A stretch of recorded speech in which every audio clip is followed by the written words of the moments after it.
Assalamu alaikum wa rahmatullahi wa barakatuh. Inshallah, all my brothers and sisters are well.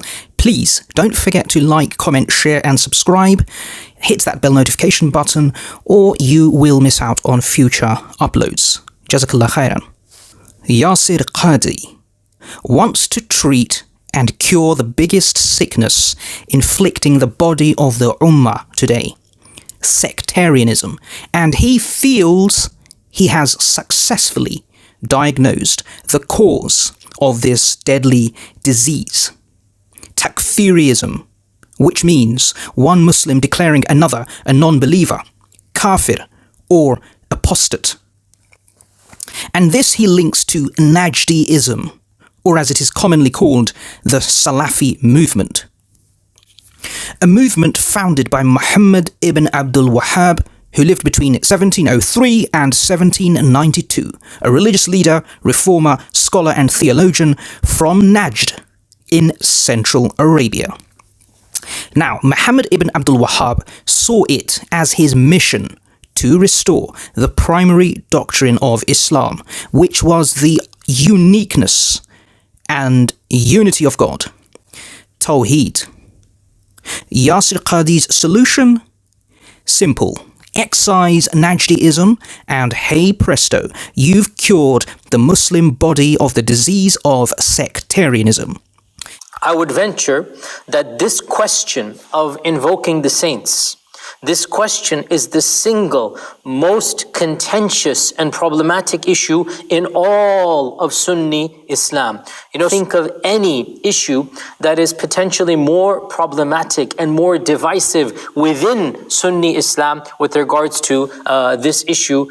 But is Dr. Yasir Qadhi behaving more like a bungling butcher as opposed to a skilled surgeon with his theological scalpel? Yasir Qadhi, he is clever enough and wise enough, heck, aware enough to know that under the Najdi theological setup, not least being an ex-super Megatron Najdi himself, grave worship is shirk, yes, but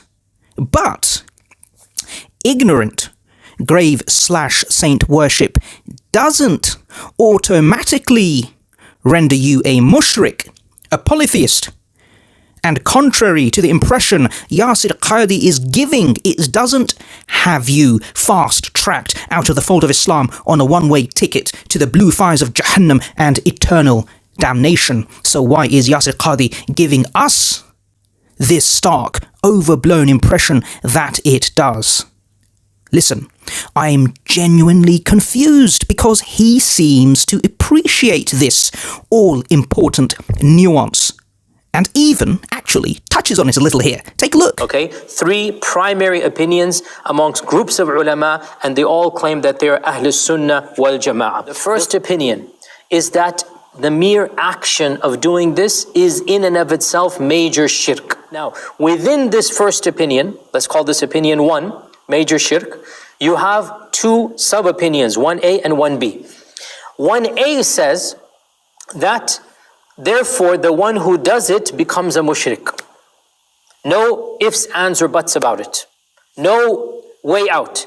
1B says the action is an action of shirk, but the Muslim who does the action and is very ignorant, very unaware, living in a faraway land or not really having studied the Quran, not knowing the evidences, that Muslim who simply follows what his society says, follows a misguided scholar, that we shall excuse him out of his ignorance and we'll cut him some slack.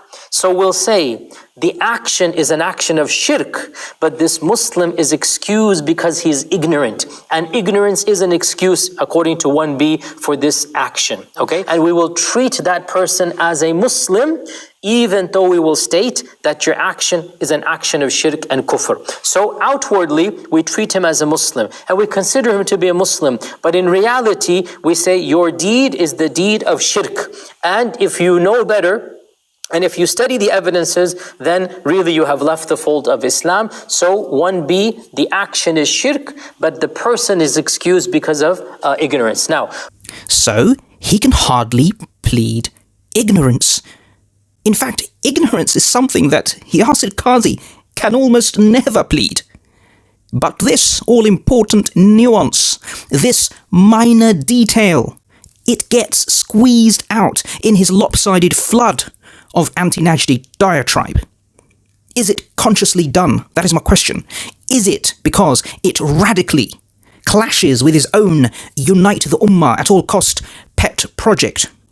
Brothers and sisters, I will now, insha'Allah, present to you evidence from the scholarly heads of Najdiism that although grave worship via ignorance, i.e. from ignorance, is a very serious matter and rightly regarded as shirk, it doesn't necessarily make you a mushrik, i.e. idolater, and hence have you thrown out of Islam. This little detail is kind of important, since Yasir Qadhi's whole argument rests almost entirely on the premise that grave worship, at least for a Najdi, does indeed have this implacable and frankly frightening implication for your average Muslim, and this rightly scares the daylights out of Muslims. On the contrary, there is a whole slew of amazing detail, nuance, frankly orthodox, middle-of-the-road theology here that Yasir Qadhi has decided for some strange, unfathomable reason to ignore and whitewash away for his audience so that they don't know any better and are instead left with a completely skewed picture of reality. So, let's take a look. Brothers and sisters, you are about to hear unequivocal evidence from the so-called Najdi giants and heads, the very scholarly backbone and marrow that Yasir Qadhi is painting as unremitting takfiris and the proponents of the modern-day takfiri scourge. We are a people of evidence and proof, so let us go to the evidence. So tell me if they sound like bloodthirsty takfiris to you. Be honest. The first quote is from the Al-Fatawa As-Sa'diyah, page 443/447, and it is by Sheikh Abd al-Rahman As-Sa'di, who said, quote, "With regards to anyone who believes in Allah and His Messenger and remains steadfast in obeying them, but denies some of that which the Messenger brought out of ignorance or lack of knowledge, even though that constitutes a disbelief and the one who does it is a disbeliever, the fact that he was ignorant of what the Messenger brought makes it disallowed to deem that particular person a disbeliever, regardless of whether the matter has to do with a fundamental or a minor issue, because disbelief means rejecting what the Messenger brought or rejecting some of it knowingly." End quote. Listen again to the words, my dear brothers and sisters. Quote, "Out of ignorance or lack of knowledge makes it disallowed to deem that particular person a disbeliever." End quote. Let's go to the next one.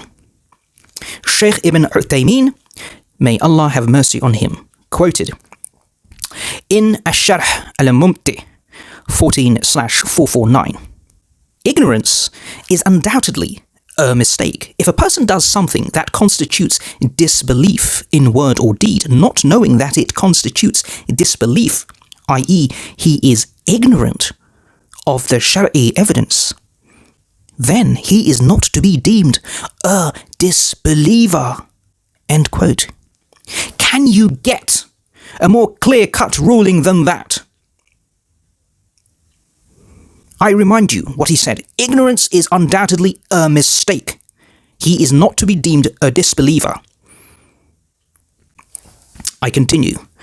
Shaykh al-Islam Ibn Taymiyyah, rahimahullah, said in Majmu' al-Fatawa 3/229, "Allah, may He be exalted, said in the Quran, quote, 'Our Lord, punish us not if we forget or fall into error,' end quote. Al-Baqarah 2/286.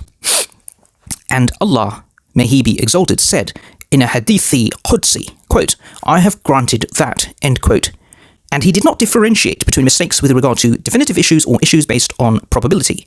And he said, moreover, my attitude is that I am the one who most emphatically forbids deeming a specific person to be a disbeliever, evildoer, or sinner, unless it is known that definitive proof has been established against him of the kind of proof that anyone who goes against it or rejects it becomes a disbeliever, evildoer, or sinner. I affirm here that Allah has forgiven this ummah for their mistakes, which includes mistakes in issues of beliefs, words, and practical actions. End quote. Another one. Narrated by Al-Qasimi in Mahasin at-Ta'wil 3/169, Ibn al-Arabi said, with regard to the ignorant and those who make mistakes among the ummah, even if they do acts that constitute disbelief and shirk, the kind of deeds that result in the doer being deemed a mushrik or a disbeliever, they are to be excused for their ignorance and mistakes until proof is established against them of the type of proof that whoever rejects it becomes a disbeliever, and it is clearly explained to the degree that a man of this caliber, his caliber, would not be confused after such an explanation. End quote. Now, in the next one, there is a direct reference to grave worship. From other Sheikh Abd al-Rahman al-Mu'allimi 3/826, Sheikh Abd al-Rahman al-Mu'allimi said, even if we sometimes say that this is calling upon someone other than Allah, may he be exalted, and it is an act of worship and shirk, we do not mean that everyone who does that is a mushrik. Rather, the mushrik is the one who does that with no excuse. As for the one who does that with an excuse, then perhaps he is one of the best slaves of Allah. May he be exalted, and one of the most virtuous and pious. Far from being a mushrik and a kafir, here we read that a Muslim who engages in grave worship mistakenly, being encouraged, that he could probably be the most virtuous and pious Muslim regardless. So this is certainly not the image we get of Najdiism from Yasir Qadhi. The next one is a big one. Sheikh Muhammad ibn Abdul Wahhab, may Allah have mercy on him. I remind you, this is the founder of so-called Takfiri Wahhabism. And this is what he said. Are you ready? If we do not describe as a disbeliever one who worships the idol on the grave of Abd al-Qadir, or worships the idol on the grave of Ahmad al-Badawi and the like, because of their ignorance, and because there is no one who ever alerted them to their mistake, then how could we regard as a disbeliever one who never associated anything with Allah, if he does not migrate to us, or if he does not regard others as disbelievers and fight them? Exalted are you, O Allah. This is a great slander. End quote. And this is An-Nur 24:16. From Ad-Durar As-Saniyah 1/104. Doesn't this just go against everything you've ever been told about this scholar, Muhammad ibn Abdul Wahhab rahimahullah, is actually literally responding to the slander that he is a notorious takfiri by saying here that he does not even consider the grave worshippers and the Sufis of Abdul Qadir and Ahmad al-Badawi idolatrous and mushriks and out of the fold of Islam. So how could he consider those who don't join him in his movement to be mushrik? It doesn't make sense. And, brothers and sisters, there are many more of such examples and references from the fountain of Najdiism, Shaykh al-Islam ibn Taymiyyah rahimahullah, to the father of Najdiism, Muhammad ibn Abdul Wahhab rahimahullah, to the modern embodiments of Najdiism, Shaykh ibn Uthaymeen rahimahullah. We saw the following. Pay attention.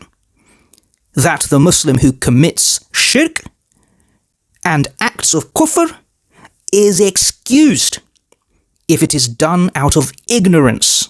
So things like saint worship and grave worship, if done by mistake, without realizing, because he or she is ignorant or unaware of the correct aqidah, or due to false teachings by deviant scholars, or because of the misguided society they live in, it does not render a Muslim a sinner, let alone a mushrik or a polytheist and a kafir. This is something that is 100% valid and well established within the body of the Sharia as interpreted by the so-called Najdis. Because these fatwas and opinions we've just heard from the Najdi crowns and the top chairs haven't just been plucked out of thin air, my brothers and sisters. These are serious, Atari, divine text, pious predecessor, obsessed scholars providing serious, carefully considered rulings derived from authentic Shari'i texts. In addition, this excuse of mistake in Aqidah by a Muslim due to ignorance applies blanketly to all issues of religion and all matters without exception, my dear brothers and sisters, whether it be in belief, tawheed, shirk, and fiqh rulings. I repeat, ignorance on all these issues by a Muslim, even when it reaches the giddy heights of shirk and kufr, associating partners with Allah subhanahu wa ta'ala, say through grave or saint worship, the highest sin in the mighty religion of Islam, is undoubtedly a valid excuse available to a Muslim.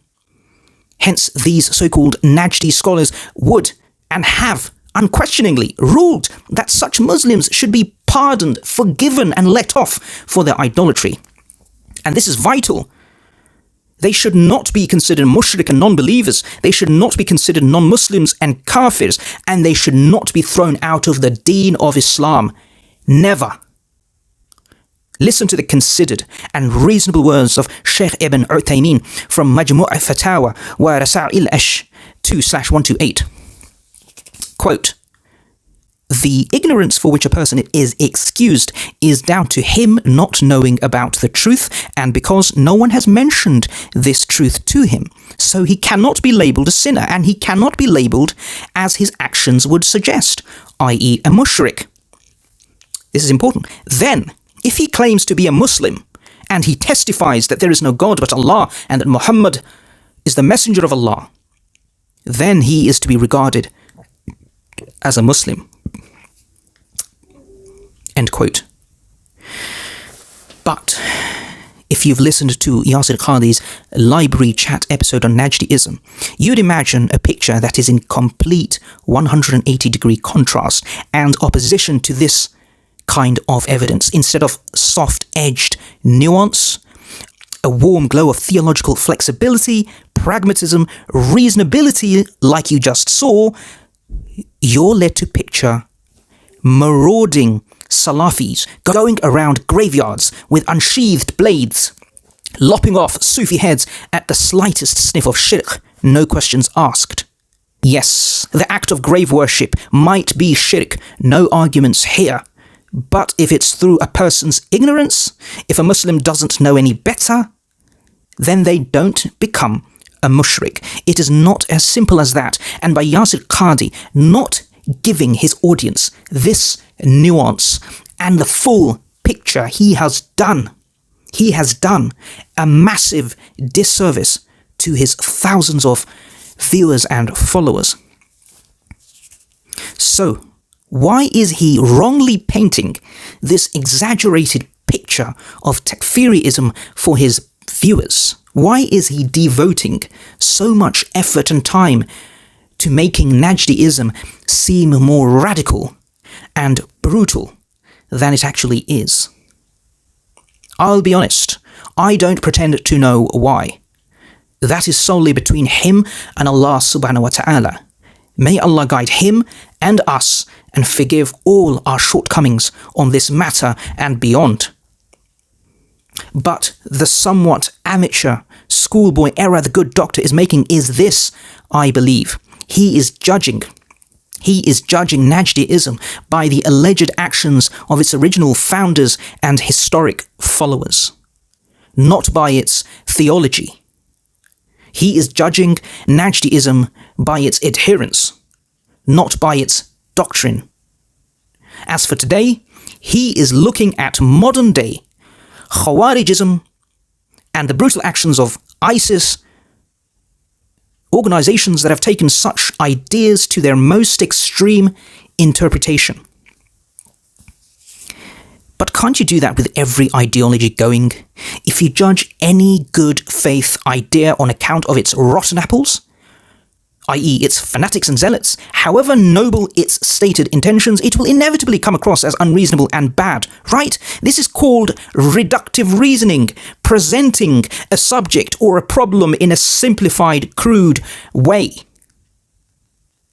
So, with these theoretical blinders on, Dr. Yasir Qadhi is not seeing that Najdiism, some 200 odd years ago, originally made the correct diagnosis in terms of the greatest crisis facing the Ummah at the time.